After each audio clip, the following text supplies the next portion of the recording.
Kami ajak Anda langsung bergabung di gedung DPR untuk memantau bagaimana rapat antara Komisi 6 dan juga Menteri Perdagangan Muhammad Lutfi berikut ini. Hanya 16% menguasai 42%. 16 orang, 16 perusahaan menguasai 42%. Berarti ada 16 pengusaha menguasai sama dengan 42%. Berarti sekitar 7 juta dikuasai sama dengan petani. Berarti siapa yang diuntungkan? Pertama adalah 16 orang yang menguasai lahan 42% tadi. Dan ini bukan lahan dia, lahan negara. Karena HGU, dia hanya dikasih hak oleh negara untuk tukang tanam. Tukang tanam untuk apa? Untuk kepentingan rakyat. Tapi justru hari ini 270 juta orang menderita akibat itu. Berarti dalam konteks kebijakan ini, Pak Menteri Perdagangan gagal memenuhi amanat konstitusi pasal 33 ayat 3.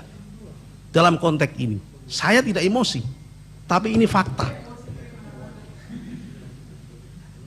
Nah, sekarang pertanyaannya adalah kita kembalikan. Apa artinya ada kebijakan kita ini menjadi produsen kelapa sawit terbesar kalau tetap menikmati mekanisme pasar? Berarti sama saja tanah yang dipakai oleh para pengusaha sawit itu adalah tanah dia, bukan tanah negara. Selama 80 tahun jadi tukang tanam. Kalau dia itu tanahnya dia, boleh dengan alasan seperti itu. Jadi yang terakhir saya mengingatkan, saya tidak setuju kalau seandainya kebijakan yang kemasan itu digunakan dengan harga mekanisme pasar. Sebetulnya dalam kehadiran negara itu adalah keseimbangan.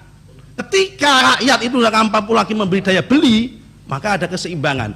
Kalau gula Bapak tekan sampai 12.500, tapi kalau sawit kenapa dilepas? Lagi-lagi negara ini adalah membuat sulit petani dan membuat sulit petani tebu dan membuat sulit konsumen, tapi memanjakan pengusaha kelapa sawit.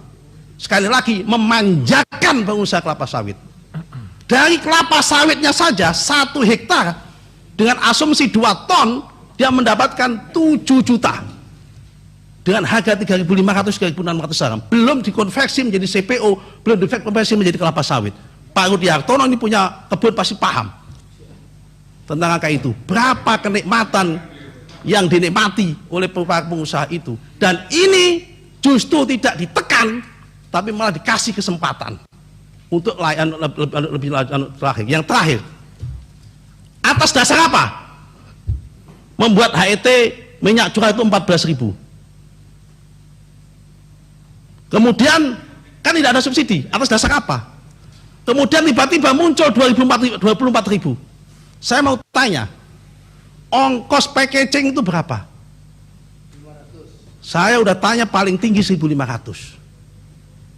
Kalau harusnya harga curah itu 14.000 dengan asumsi minyak yang sama, berarti harga yang packaging harusnya itu adalah maksimal 16.000, bukan 24.000, 26.000. Sekian, terima kasih Pak Pimpinan.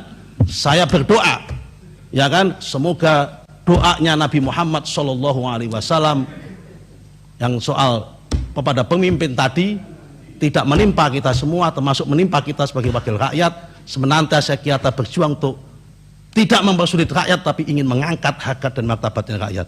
Sekian, terima kasih. Wabillahi taufik wal hidayah. Barang siapa dekat Pak Taufik, insya Allah banyak hadiah. Assalamualaikum warahmatullahi wabarakatuh. Boleh saya jawab Pak Pimpinan? Izin. Nanti Pak. Kenapa? Nanti aja Pak.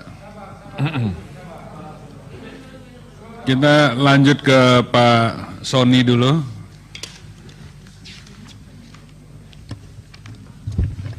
Baik, terima kasih pimpinan. Bismillahirrahmanirrahim. Assalamualaikum warahmatullahi wabarakatuh.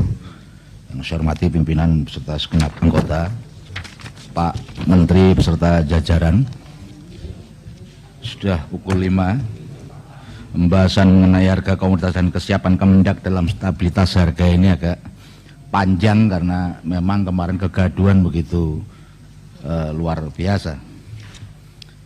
Dan saya kira memang agak susah kalau pimpinan nyetop pertanyaan teman-teman karena kita menyadari situasi di masyarakat, bahkan komedian kita Eko Patrio kemarin saya lihat di medsosnya itu menggambarkan bagaimana situasi saat ini dia menjadi pencuri gitu, lebih tertarik pada 2 pots liter minyak dibanding 15 juta rupiah kalau nggak salah, itu satirenya, dan banyak terjadi di medsos kritik-kritik soal itu. Pertama, terhadap kelangkaan minyak goreng tadi sudah banyak disampaikan bagaimana gara-gara minyak goreng ada suami istri saling tidak mengenal, pura-pura untuk mendapatkan minyak. Termasuk terakhir di Samarinda yang seorang ibu meninggal dunia karena kecapean nyari di 3 tempat kalau nggak salah. Dan saya kira itu bukan penimbunan, Pak. Kalau dia bekerja sebagai penjual minyak pisang goreng saja misalkan, nggak mungkin juga dia butuhnya hanya 1 liter. Pasti dia akan cari-cari yang lain, dan saya kira cukup menyakitkan pernyataan Kementerian Perdagangan bahwa ada masyarakat yang menimbun minyak. Saya kira pernyataan Kementerian Perdagangan yang menyebutkan bahwa ada panic buying sebetulnya tidak benar. Faktanya yang harus saya luruhkan, Kementerian Perdagangan lah yang sebetulnya telah panic policy. Ada kebijakan-kebijakan yang dibuat secara panik atas situasi ini. Kalau tadi sudah disampaikan teman-teman, ada 6-7 regulasi kebijakan yang telah dikeluarkan dalam beberapa bulan terakhir. Kalau tidak salah peraturan Menteri Dalam Negeri nomor 1, 2, 3, 6, dan 8 tahun 2022, termasuk keputusan Menteri Perdagangan dan Dirjen Perdagangan. Saya kira adalah bentuk kepanikan yang pertama. Bentuk kepanikan yang kedua, Pak Oke Nurwan selaku Dirjen Perdagangan mengatakan bahwa penyebab kenaikan harga minyak goreng adalah tidak terintegrasinya produsen minyak goreng dengan produsen CPO. Tadi sudah diulas oleh banyak teman bahwa produsen minyak goreng ini ya sama aja dengan pemilik produsen CPO. Kalau negara hanya memiliki 635.000 hektar perusahaan negara, sementara swasta punya 7,88 juta hektar. Sebagai contoh misalkan Salim Group, lahan sawitnya seluas 2053, Sinarmas 137.000. Yang berikutnya, kepanikan Pak Menteri sendiri.